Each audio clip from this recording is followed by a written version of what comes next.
Hello, hello, everybody. Welcome to another episode of Let Fear Bounce. This is Kim Lengling, and I am your host. And I am so happy that you're deciding to spend just a small part of your day today with me and my special guest today, Pat Backley. Now, she is coming to us from New Zealand, folks, and she is very early in the morning because they're a day ahead. Something I learned today, or just I did know and didn't think about it when we scheduled all this. So this poor woman's up before the butt crack of dawn, and I'm really happy that she decided to join me today. Pat is an author. She's born in England, but now happily resides in New Zealand. She's passionate about people and travel, and she has lived a colorful and interesting life, and all of her books reflect all of her interests and her passions. Fun fact about Pat, she published her first book just before her 70th birthday. And in the years since then, she has written and published an additional 7 titles, with her newest book, Dot and Ben, a 20th century love story, the third book in the Ancestor series. Pat, welcome to Let Fear Bounce. Thank you so much, Kim. I'm delighted to be here, even though for me it's 4:30 in the morning. So I'm actually not looking at my best, so don't zoom in on my face. I will. Uh, but I'm delighted to be here. Thank you for inviting me. Now, you and I met through the RV book tour, I think the last 2 years with Lucia. That's right. Yes, yes, I've been delighted to co-host it for the whole 3 years it's been in existence. And yeah, I met you last year and again this year. So it's a real joy for me because doing that, I get to meet so many fabulous authors that our paths would never normally cross in life. That's one thing about technology. We were talking off mic that in some ways life was a bit easier without so much technology because I was having a few technical issues, folks, before we hit record, but we got them all straightened out. But this one thing about the technology, and I know since in the last 5 years, it's really opened up the world. I have met hundreds, and so have you, I'm positive of it, hundreds of amazing people that I never would have had the opportunity to meet face to face, not in person, obviously, but at least face to face. And I've made friends that I keep in touch with from different countries. We have monthly coffee chats so it has opened the world up a lot. How's it been for you? Oh, absolutely. Yeah. I mean, I live at the bottom of the world, basically. So, yeah, for me, it's been a lifesaver. I mean, here in New Zealand, if we want to go anywhere, it takes forever because we're so far away from everywhere. For instance, I was in the States a couple of months ago and it took like 19 hours traveling to get there. So, for us, Zoom is definitely a lifesaver. It's great. Yeah. 19 hours of travel is incredibly exhausting. It is, but for me, it seemed like not so much because I used to always go back to the UK. When my parents were still alive, I would go back every year, and that would take 26, 27 hours. Oh, So 19 seems like a bus short. ride, really. Now I've been to Europe numerous times, Yeah, and yeah, that's just 8 hours over there. yeah. To where I, Which I was going to Germany, and is, 8 hours to me that first time felt yeah, like forever. yeah, yeah, yeah, that's I right. mean, it's because you're just stuck in a small space for so long. You Exactly. know, I Yeah, struggle with yeah, that. yes, yeah, So, okay, you wrote and published your first book before your 70th birthday. yes. What made you say, by golly, now's the time I'm going to write a book? Well, I mean, when I was a little girl, you have a whole list of ambitions you want to do. So I was about 7 years old and I wrote my list. I wanted to be a nurse, a missionary, a teacher, an artist, and a writer. Sadly, I came from a very ordinary background and none of those were an option. So when I was 16, I had to leave school and I got a job working in the bank. And then throughout my working life, I've had lots of different careers, but this is my best ever one. It started during lockdown. We went into lockdown here in New Zealand on my birthday. I was on my own because my husband of 26 years had dumped me the year before. My only child was living and working in England. So, and I have no one else here in New Zealand. So it was tough. So I went into lockdown, kind of made myself a chocolate brownie, stuck a candle in it, sung happy birthday to myself, sat in the garden and cried. And so for the first 3 weeks of lockdown, I just lay on my sofa, watching rubbish on Netflix, eating too much chocolate and drinking too much red wine. And then one day I thought, Pat, this is ridiculous. This could go on for weeks. At the time, we thought COVID was short-lived, didn't we? Right. Right. And I thought, why don't you write a book? So I just got out bits of paper and started writing, writing, writing. And this was my first book, Daisy, which you probably can't see very well. We can see it Um, in the upper left corner, that the that's right. yellow There's all daisy. the posters of all my Yeah. books. Awesome. So I wrote that, and now I can't stop. I mean, I have discovered my passion. I absolutely love writing and all the other things that come from it, all the talks, the book clubs, and all that business. And yeah, so now I'm very well noted as saying I now intend to write till I die. And that Somebody is the awesome. What a cool story there. And you're not the only person that I've talked to that started writing when COVID happened and we were all in a lockdown, Yeah, worldwide. absolutely. Yeah, Yeah, it's very interesting to see how it changed people's lives because it changed yes, mine tremendously too. My everything about my life changed. yeah, Where yep. I work, what I do for a living, how I do things, how I view the world now.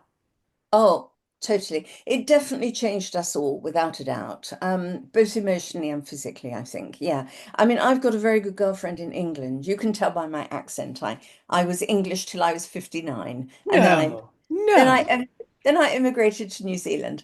But a girlfriend in England, she during COVID became an artist, and now she's a fabulous artist. She sells her work all the time, she exhibits, and without COVID, that wouldn't have happened for her either. And as you say, there's a lot of us who've almost found ourselves because we had to be so introverted. We've, Yes. we've had to find ourselves really. Mm. Yes. And you were on your own. And I was in the same boat on my own. And Yeah. when you're all of a sudden, I mean, completely on your own because you're quote unquote not allowed to go anywhere, you know, Yeah. um, it to me anyway, for me, let me know if it was the same for you. I had a mind shift. You kind of alluded to that. I kind Yes. of had a mind shift. Yeah. And my first thought was and that's actually how this podcast was birthed. My first thought was all this fear they're trying to feed us, not Mm. happening. I'm going to let Yeah. it bounce. And Yeah. then that's how this podcast started. Let fear bounce.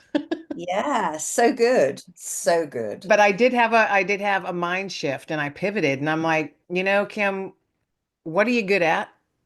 What do you Yeah. like to do? And what are you passionate about?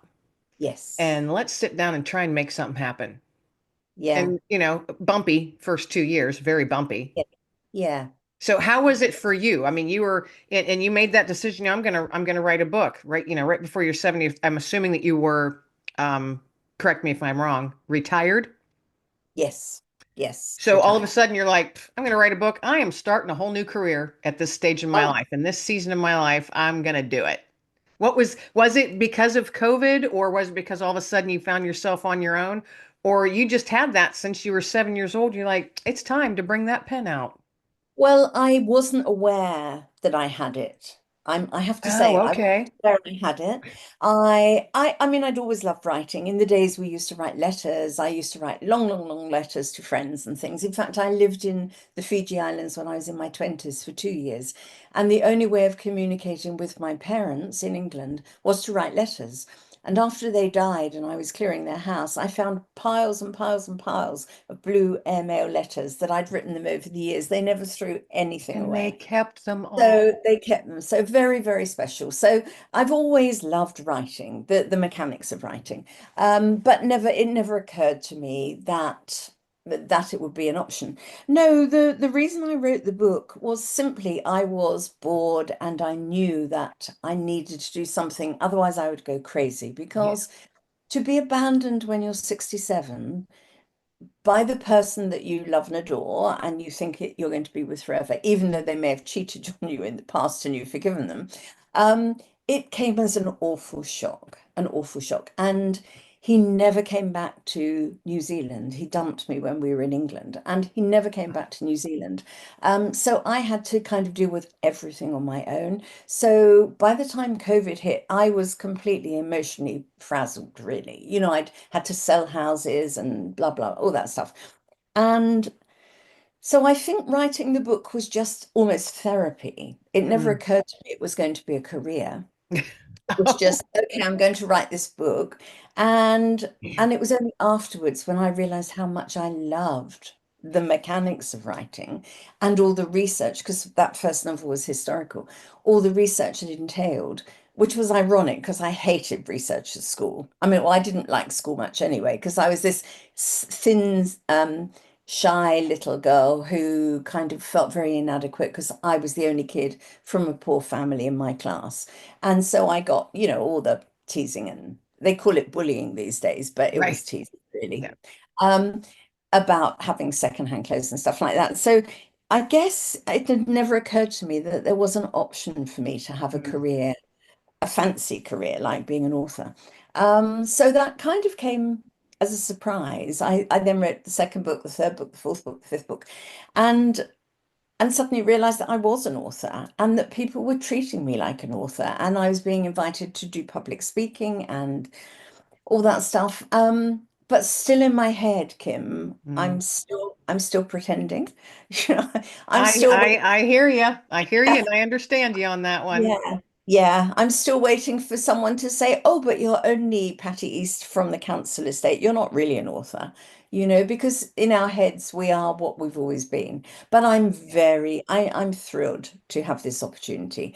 When I do my talks, one of the things I always say is that it's like somebody's taken the top of my head off and 70 years worth of words are just flying out, because I find writing incredibly easy. You know, I just sit and write, and that's another book, and then on with the next one, and lots of articles and things like that, and short stories. So, yeah, I'm very fortunate that I've found my passion, So even if short it's stories you just mentioned, do you typically write fiction or nonfiction, or is it a fiction. Well, for my short stories, they're always fiction. I write lots of articles, which are obviously non-fiction.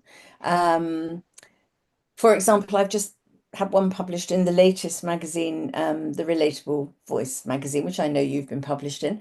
And I just had one published about a trip to Egypt in 1992, that I took a solo trip there. So sometimes I'll write things like that. Sometimes I'll write short stories. okay? So Yeah, yeah. Well, I was just in the relatable voice as well, so we're yeah, probably yeah, both in there. We're right. probably both in the same. I Uh, think we are. I think we are. yeah, I was going to say Same episode. It's edition. not episode, Oh, edition. edition. Yeah, yeah, Well, look at us then. yeah. Aren't we special? Oh, so special, because that is a great magazine to It be really is. It really is. really So it's actually good. it's a beautiful magazine, beautifully put Yes, together, well thought out. Well, I like the aesthetic of it. yes, I do too. It's I it's do too. pleasing to look at and it's pleasing to read. Yes, it is. It's very interesting. It's not all just about fashion or food or blah blah. It's got bits of everything. It's a really great magazine. Yeah. Yeah, I truly enjoy it. I truly enjoy Mhm. it. I read every one. I Yes. enjoy it. So you mentioned, I'm going to pop back to these letters that you used to write to your parents that you found when you Yep. were cleaning out the house. Yep. Two-part question. What did you do with the letters, and have you ever considered creating a book with those letters? Yes, no, I haven't. I haven't done a book per se with the letters, but I may well do, or incorporate it into a story somehow. But yeah, I have got all the letters. And when I wrote my memoirs, they were incredibly helpful because I was in my 20s when I lived over in Fiji. It was a very formative time for me. You can imagine, as a vulnerable, quite vulnerable young, newly married woman. Well, I've been married for 4 years by then, but I was pretty naive. I mean, in those days, we all got married so young, like 20, 2 weeks after my 20th birthday. Um, so was suddenly found myself in Fiji, the farthest away from the UK you could get, as this vulnerable young woman who had found out just a few weeks previously that her husband had cheated on her. So that was a bit of a blow. That was my first husband. I've not been very wise choosing husbands. But I hear yes, you. I'm right there with you. so I poured a lot into those letters without telling my parents I was unhappy at different things. So reading between the lines, they're Yeah. actually quite fascinating reading. And of course, they're all on that really fine blue paper, that you used to buy because it was so light. It's You paid. almost tissue-like, tissue It paper-ish. is almost tissue. Yeah, yeah. So yeah, they're a great joy. They're a great joy to have. Yeah, Yeah. what a cool. First off, what a blessing that your parents kept them all. Yes, absolutely. And Yes. then now you have them in this season of your life. And I mean, what a fascinating book that would be in whatever way that you shape that. I think that would be really Yes. awesome. Well, thank you, Kim, because you've given me a great idea. Yeah, I That's mean, yeah, there's a that's couple an different idea. ways, and I'm sure your brain's Yeah. going different ways that you could put that together and put it Yes. into a book. Yes. Yes. I mean, I've already written a little travel book, which has obviously got snippets of my time there, but not in that kind of format. So, no, that's a great idea. Well, Thank and you. it's coming at it from a different point of view. Absolutely, it is. Yeah. You could No. turn it into fiction. Absolutely, Oh, easily. my Yeah. brain's going. Oh, how, Well, but what a blessing that you've got that, and what a cool, oh, absolutely. should you pursue that? What a cool project. What Yes. a fun project. Because Absolutely. I mean, you're Yes. like, you're looking back at your own life. Exactly. Wow. Exactly.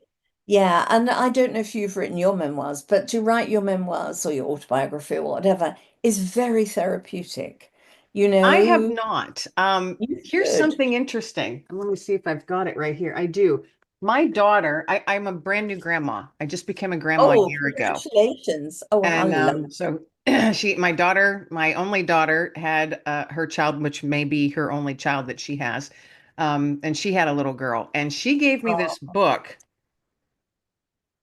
oh, As that's grandmother, I want to hear your story. And yes. it's a journal type book. And I Oh, went, that is such a beautiful that's a idea. brilliant idea. And every Brilliant. page asks Yes. different questions of Perfect. me to share my life, my likes, my Yeah. dislikes, what I did when I was this age, what did I Yeah. like, what was the top song of this certain year of your life, Perfect. all different kinds of things. And I'm thinking that'll end up being a memoir. It will. That's wonderful. I mean, you'll probably find that you fill that in, and then you'll be in as a writer, you'll be then inspired to actually write the whole thing, your whole I life story. started it, and I Mhm. honestly I Yeah. had to set it to the side.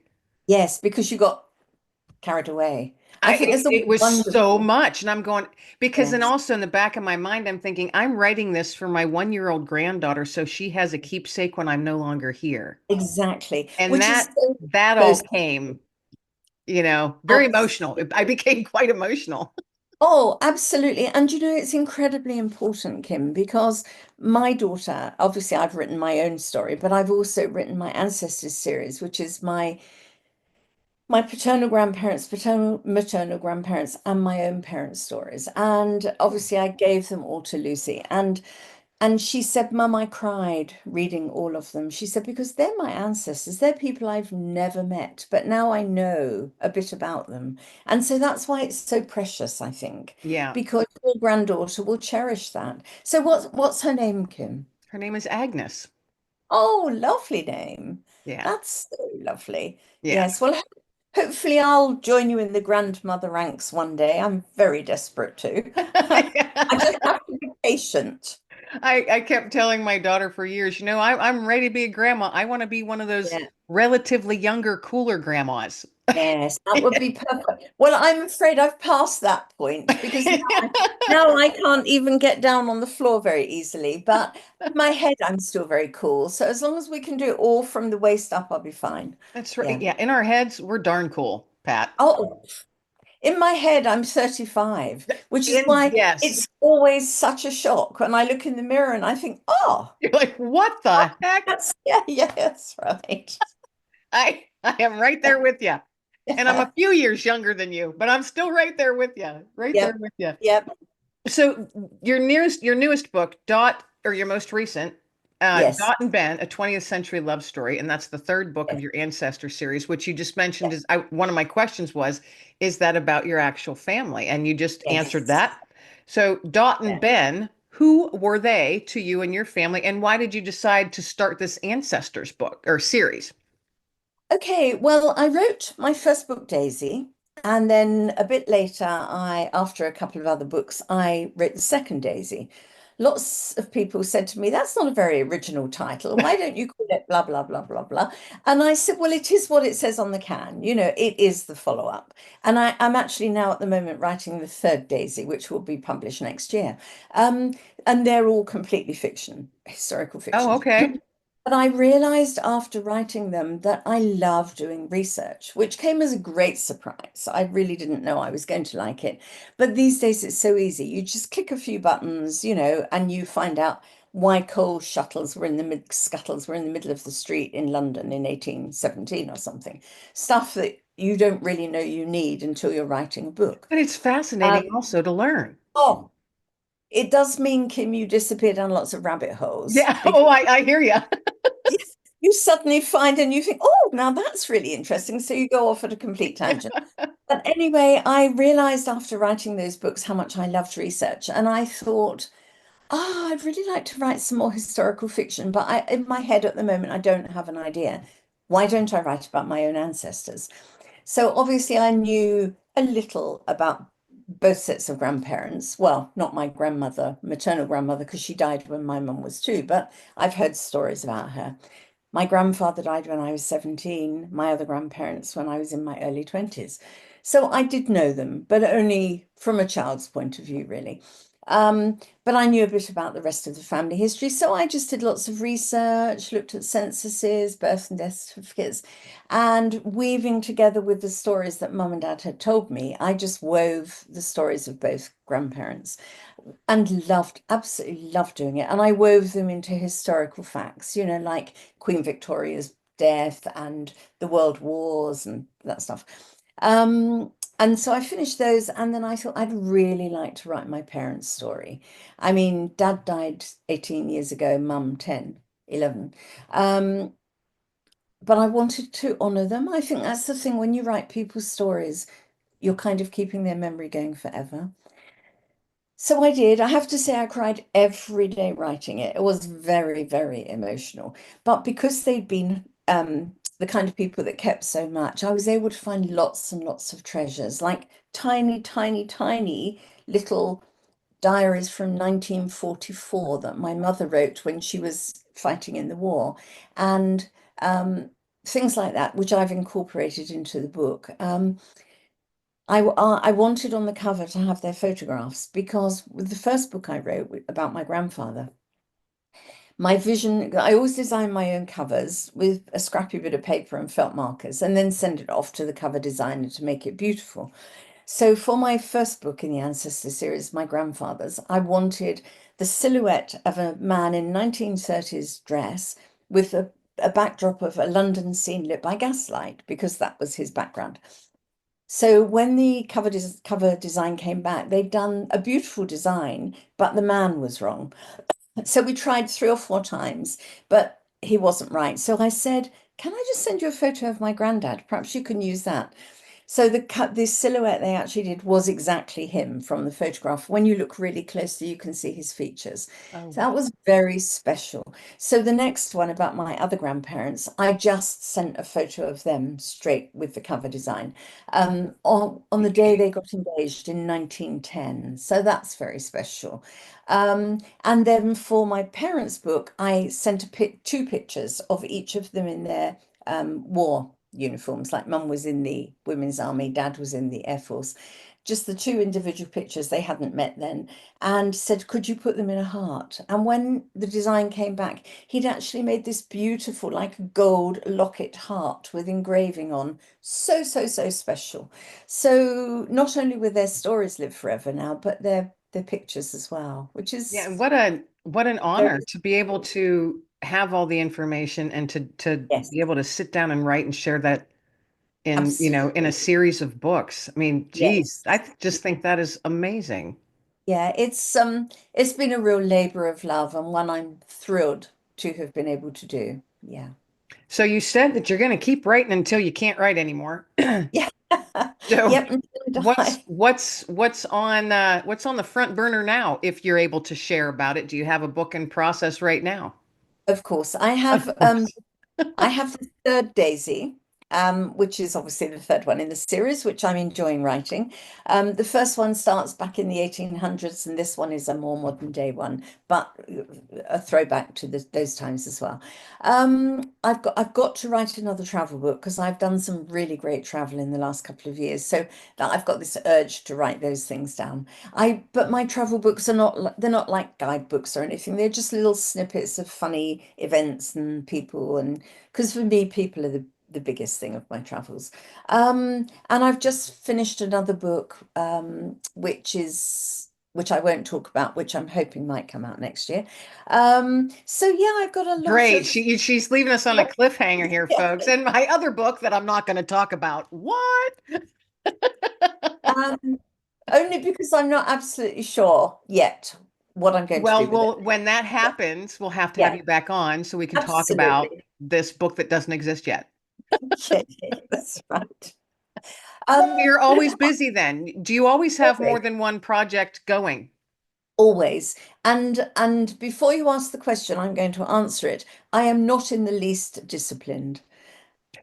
You know, that question always come up, Yeah, are are you you a pantser disciplined? or Do a you spend plotter? so many, yeah. And do you spend 8 hours at your desk and all that? The answer is no, I'm hopeless. I get an idea in my head, I get all passionate and enthusiastic. I think I'm going to sit at my desk for 4 hours. I have 1 hour, then I get up to make a cup of coffee, and I find myself in the garden digging up the weeds. So I'm not organized, but I do work incredibly well to deadlines. If I set myself a deadline, it's done. But I'm shambolic in the discipline state. In fact, my one resolution for next year is to try and be more self-disciplined. You know, I tried that. Yeah. Well, I'm 73, nearly 74, Kim. I haven't managed it yet. You So if I haven't can manage it managed. next year, that's going to be terrific. You know, I've tried that in the last 5 years. I'm like, all right, Kim, you're gonna sit, because I created an office for myself. I Yeah. mean, I redid this whole room and created an office, and it's Wow. only for an office because I was sitting at my dining Yes. room table for several Yeah. years. Yeah. Yeah. And that got to my brain. And I'm like, Yeah. no, this Right. is not my space to do. So I took, it's just me and the dog. So I took the extra bedroom and turned it into an office, which I love. I love Yeah. how, it's me. I love it. So I'm like, all Yeah. right, now that you have this space, you're Yeah. going to come in here and this is what you're going to do for these first 2 hours. And then you're going to do this. And then the afternoon, you're Yeah. going to, I don't think maybe 2 days out of the Yeah. last 5 years, I've actually stuck to that. And I'm Yeah. like you, I'll come up, if I'm up at 6 a.m., I'll grab some coffee, take the dog out, grab some coffee, come up here and I'll work till 8 or 9 in the morning. Yes. And then I'll be Yes. like, I'm going to get up. Let's take the dog for another walk or let's go outside and pull some weeds out of the garden. Yeah. Yeah. Yeah. Maybe I should make some breakfast, you know. Yeah. But Well, like you, if I set myself a deadline and I do, and I'll put it yeah. on my whiteboard, I have to have a deadline. I will Yeah. always meet it and I'll always meet it at least a day or two ahead of time. Yes. Yes. And I think that means that we know that we're capable of doing it. So we kind of are a bit, oh, we're a bit laid back about it. But If I give myself too much structure, I stress yeah, myself out.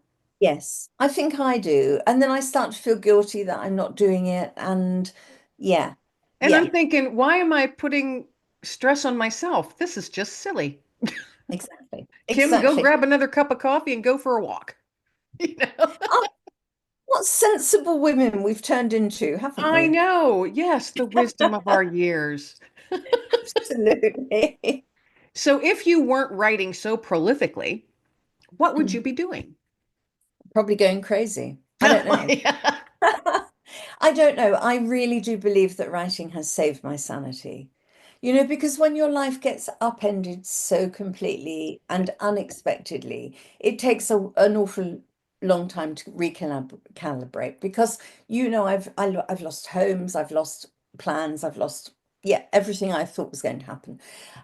So So, right, yeah, I really do believe that writing has saved my sanity. I actually don't know what I'd be doing with my time.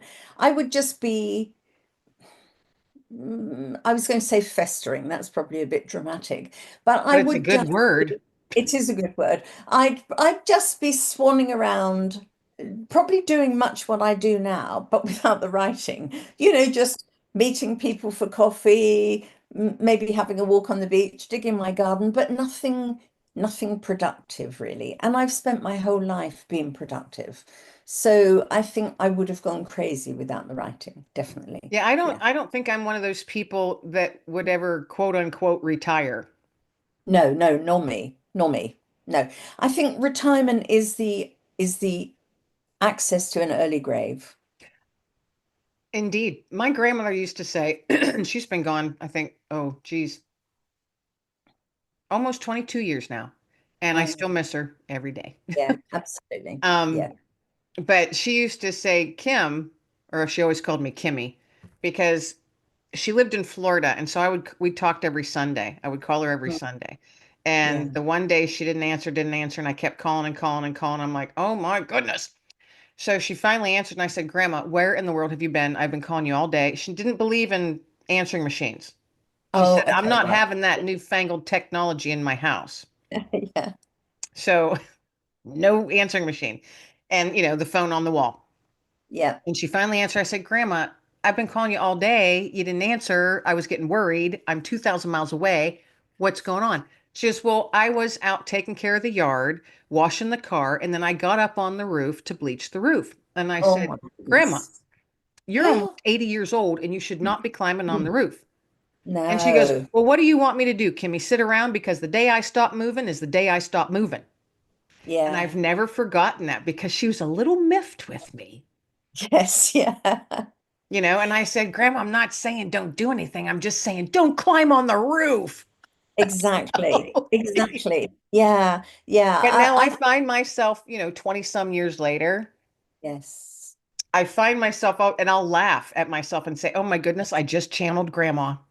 Exactly. Exactly. Yeah. And those people were wise, as we are now wise women. I mean, people look up to us now as being wise, which I just find so funny I was because just going to say, I think that's hilarious. in my head, I'm still that little girl who's getting bullied at school for wearing secondhand uniforms and not Yeah. being able to afford to go on school trips and things. So for people to now look up to me and actually want my advice, I think, wow, yeah, It's life's a it's interesting. fascinating business. Mm, Yeah. My sister and I, not long ago, we were talking, and she said, Kim, because my mom is 82, right. and she goes, sooner rather than later, it's going to be you and me and Doug, which is our brother. And I said, yeah. And she goes, Mm. you do realize that we are so close to now being the elders of the family. It's horrid. And I It's a went, horrid, and I went, wait a minute, I can't look at myself like that yet. no, it's a horrid feeling when It's a you're strange, in. surreal feeling. It is when you're next in line, like I'm next in line for hopefully going up there. Um, yeah, it's a very strange feeling. And also it's a very strange feeling to be an orphan. Whatever age you are, just when you lose your parents, you're suddenly an orphan. And It's horrible, horrible. Yeah. that's a heavy mantle It's it's to it's put on when that happens. yes, it is. Yes, not nice. Not nice. Yeah, Yeah. because then you're like, well, wait a minute, what am I supposed to do now? Yeah, exactly. When my grandmother passed away, I was in my mid 30s. So I was really blessed to have my grandma around till I was We in my were 30s. very, yes. And when she passed, that hit me so hard, Yeah. so Yeah. hard. And I still get teared up thinking about her because I still miss her so much. Oh, yes. And Yeah. and like you said, one day, my plan is to go up there and I want to be able to see her again and be like, Exactly. you haven't been climbing on any roofs up here, have you? Uh, So, do you have any big travel plans or anything like that in store for yourself this year? Well, I just had a big trip to the States and Canada for a couple of months. And that sadly is going to be my last big trip unless I win the lottery. Because I've spent all my money now um, and so yeah, so it will just be trips around New Zealand, which is great because New Zealand's incredibly beautiful. Um, so no, I don't, but I've been very fortunate. I've done heaps of really great traveling in my life. And the fact that I'm now curtailed is sad, but it's not the end of the world. At least I've had the opportunity, you know?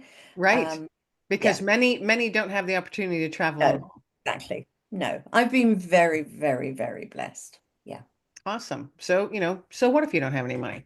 exactly. Exactly. You I've can't had, take it with I, you. I started my life with no money, and in between my various marriages, I've had no money, and so it's fine. I can deal with it. I don't like it. I Right. quite like having a bit of money because then you can be miserable in comfort. Right. Um, Exactly. but That is such a good title for a book. totally. But yeah, I mean, I have realized with all the ups and downs that my life has taken that actually money doesn't make you happy. It just, as I said, just means you could be miserable in comfort. So, Yeah. I mean, I'm a bit annoyed that because of my husband dumping me, that I haven't got the lovely, glorious retirement I hoped for. But that's life, you just got to suck it up and get on with it, really. That's yeah. Well, I'm it's amazing because you're what are you're 74, you said? I'll be 74 in March. Yeah. So, yeah, I'm a little over 20 years younger than you. But we Yeah, young enough to give my daughter. kind of have parallel lives. Yes, yeah. A lot There's of a similarities. And I see everything you're saying, I'm just sitting there nodding and smiling. saying, yep. yeah, And when you said just suck it up, that's why I'm always saying, Kim, pull up your big girl panties. yeah, exactly, exactly. Well, I've discovered that there's a huge amount of women around the world in the same situation. Yes. And in fact, 3 years ago, much against my better judge, 2 years ago now, I wrote a book called The Abandoned Wives Handbook, just to help other women through it. I didn't want to write it. I hated writing it, but I'm now really glad I did, because I get messages all the time from women saying, "Thank you so much. I don't feel so alone. It's really helped me." It's not a guidebook. It's just a little, I call it a dictionary of distress. It's just like little headings with little things that you might Yeah. feel about it. But ironically, Kim, it's my best-selling book. It's a tiny, Isn't it funny this the things that sell tiny, best that yeah. you're thinking that wasn't what you pictured at all.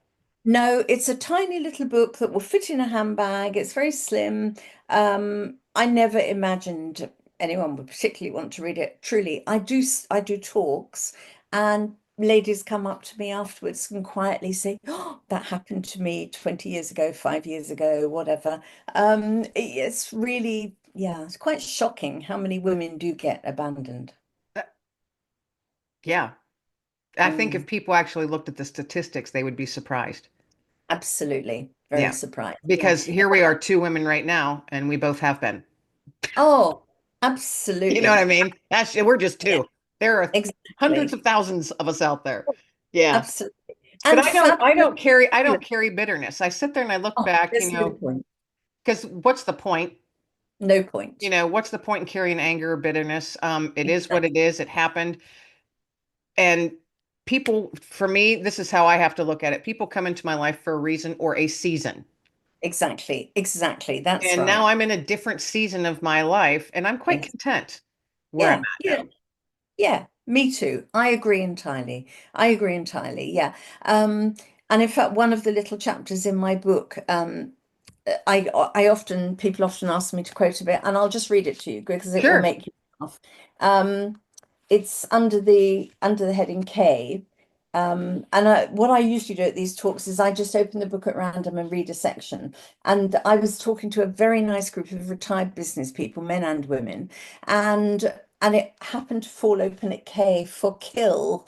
And I thought, oh, I don't want to read this. And I just made a joke of it. And they said, oh, read it, read it. So I did. As I have said previously, under section indecisive, you may, in your darkest moments, think about hurting him. This is not really a great idea, as you would undoubtedly be caught and end up in prison. And then it goes on a bit. So, it's very Oh, so it's light-hearted. like you have it's a little book of snippets of wisdom. It is, it is. That's what it is really. Um, but yeah, so you just don't know what life's going to throw at you, do you? No, and I'm glad I don't. Oh, me too. I think if we knew, we wouldn't go ahead and face things, would we? No, Yeah. I think we would be very weak. Very, very. Yes. But the things that really beat us down and eventually make us stronger, don't they? I'm a much stronger, more resilient person because of everything I've been through in life. Oh, Yeah. absolutely. Myself included. Yeah, Yeah. I agree Yeah. with that statement. Yeah. Yeah. So Yeah. this has been such an awesome conversation. I mean, truly, Oh, good. I just so enjoyed talking to you. This has been such a pleasure. So Thank you. thank you, first off, for being my guest on Let Fear Bounce. I had really been looking forward to this conversation. Oh, thank you so much, Kim. It's been a joy, and I just hope I haven't, veered off your subjects too much. No, I tend because to, I don't veer off of anything because I just toss a question and we go. So I'm much. share with folks where they can find you and all your beautiful books. Okay. Well, my website is probably the best place to start, and that's just patbackley.com. So that's easy. My books are all available on Amazon and all the other online places you can get them. You can ask them in libraries. Uh, that's probably about it, I think. They're available as ebooks or paperbacks. I'm not very good at selling my books. I can sell other people's very well, but I Yeah. kind of get a bit embarrassed trying to sell my own. Yeah, and if people want signed copies, obviously they can just order them direct from me through my website. And And I'm always do you ship internationally then for those? Yes, yeah, I do ship internationally. And I'm always delighted if people want to just send me a little message through my website. When I was traveling, I met a really lovely Uber driver, this old, very attractive black guy that I was chatting to.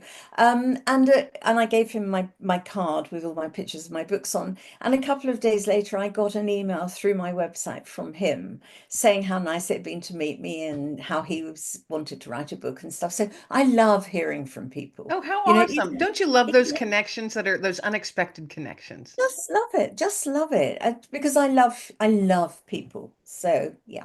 Yeah, I enjoy meeting new people, especially from different countries, different cultures, Yes. Yeah. learning a little bit why they, how they tick. Yeah, I Yeah. find I'm a big Absolutely. people watcher. Yes. Me too. Absolutely. I am too. Yeah. So where now that you've shared where folks can find you and all that good stuff, and please, folks, do message her through her website. That's I think that's awesome when authors open that up to you, so you can get to chat with her and find out what's going on with her. But I always ask all of my guests to please toss out a nugget of hope, and that's how we round out the show. So, what would your nugget of hope for the listeners be today? Okay. Well, I would just like to read a quote from one of my books, which is for me is like my mantra almost. Sure. Life Life can be tough, but try to keep smiling through your tears. When you get knocked down, get up and carry on. You never know what's around the next corner. Perfect. Perfect nugget of hope. Thank you. Yeah, I love that. Thank you for sharing that. And I hope everybody out there just picked up that nugget of hope that she tossed down for you. Beautiful. Thank you so much, Pat, again, for being my guest on Let Fear Bounce. This has been a true blessing. Oh, and thank you so much for inviting me. I've had a fabulous time, and hopefully you'll invite me back again one day. Absolutely. Yes, we will. We will be Thank chatting again. And everybody out there, thank you so much for tuning in once again. Each week, a new episode's upload on Wednesdays, folks. This is Kim Lengling, your host of Let Fear Bounce. Everybody be well, stay well, and above all, be blessed.